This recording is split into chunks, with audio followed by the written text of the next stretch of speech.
You can set certain elements to be locked to the background.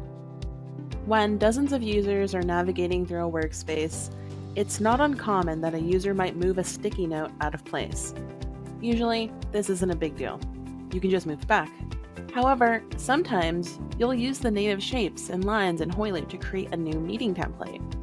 For instance, we don't want people accidentally moving that around, so we'll lock it to the background.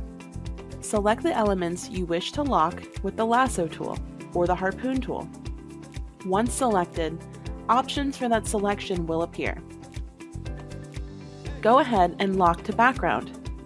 If you'd like to unlock them, simply click into the area and click on the unlock icon.